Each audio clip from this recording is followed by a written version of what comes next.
Sacrée fumée blanche, nous avons un nouveau pape. Cher 29ers, vous vous souvenez peut-être de notre récent épisode dédié à notre cher pape François, le pape des pauvres.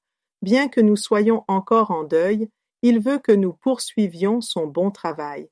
Avec l'annonce du nouveau pape, nous sommes tous impatients d'apprendre davantage sur lui. Marchera-t-il sur les traces du pape François?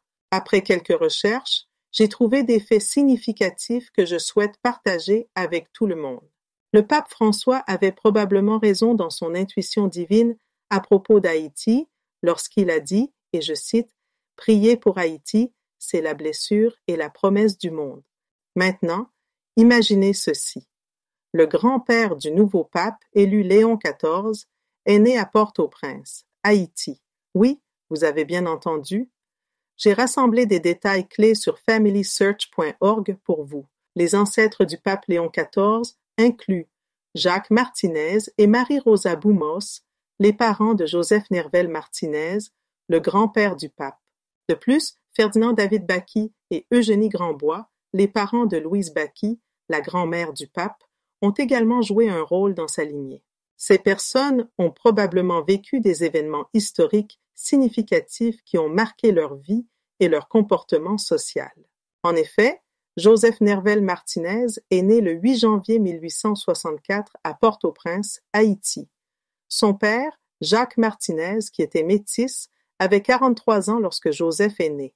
Il était originaire de la Nouvelle-Orléans et est décédé le 23 février 1891. La mère de Joseph, Marie-Rosa Boumos, était également une femme de couleur. Elle avait 37 ans au moment de la naissance de Joseph et, comme son mari Jacques, venait de la Nouvelle-Orléans. Elle y a vécu jusqu'à sa mort le 13 mai 1904. En 1887, Joseph épousa Louise Baquy à la Nouvelle-Orléans. Le couple éleva sa famille tout en faisant des allers-retours entre la Louisiane et l'Illinois. Joseph décéda à 62 ans le 31 juillet 1926 à Chicago et il fut enterré au cimetière et mausolée catholique All Saints à Des Plaines, dans l'Illinois. Louise Baquy, née en février 1868, était la fille de Ferdinand David Baquy et d'Eugénie Grandbois, née en Louisiane en 1838. Ils se marièrent à la Nouvelle-Orléans et eurent au moins 7 filles, dont Mildred Agnès Martinez, la grand-mère de Robert Prevost, aujourd'hui connu sous le nom de pape Léon XIV. En 1920, Louise avait déménagé à Chicago et elle décéda le 17 novembre 1945 à l'âge de 77 ans et fut également enterrée à Des Plaines.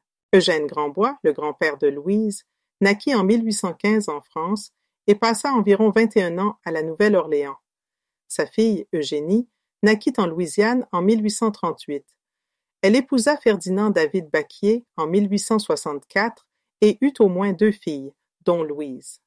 Eugène vécut jusqu'au 8 juillet 1907, lorsqu'il décéda à la Nouvelle-Orléans. Mildred Agnès Martinez naquit le 30 décembre 1911 à Chicago, dans l'Illinois, de Joseph Norval Martinez et Louise Baquy Martinez. Elle épousa Louis Marius Prevost le 25 janvier 1949 et ils eurent 3 fils.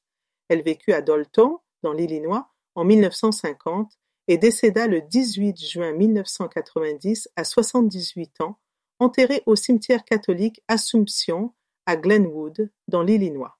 Louis Marius Prevost naquit le 28 juillet 1920 à Chicago, dans l'Illinois, de Jean R. Prevost et Suzanne Louise Marie Fontaine. Il épousa Mildred Martinez et ils eurent 3 fils, dont Robert Francis Prevost, né le 14 septembre 1955, qui est devenu le pape Léon XIV. Louis Marius Prevost vécut brièvement à Dalton, dans l'Illinois, et décéda le 8 novembre 1997 à 67 ans, et fut également enterré au cimetière catholique Assumption. En conclusion, la généalogie du nouveau pape peut sembler complexe, mais elle reflète un riche héritage et l'histoire partagée de l'Église catholique. Apprécions les histoires humaines derrière cette lignée, en mettant l'accent sur la compassion et la communauté. Alors que nous embrassons ce nouveau chapitre, soutenons notre nouveau pape alors qu'il nous guide vers l'avenir.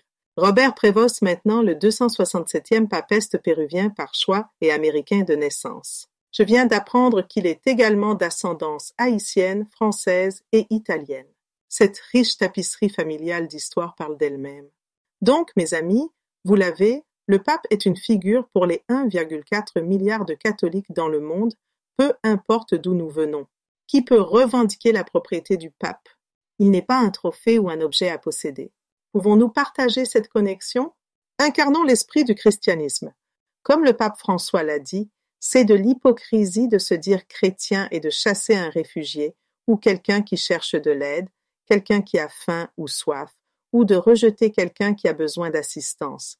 Si je dis que je suis chrétien, mais que j'agis autrement, je suis un hypocrite. J'espère que cet épisode vous inspire. Que Dieu vous bénisse. Puissiez-vous toujours conserver un esprit jeune et embrasser le fait d'être toujours 29 ans.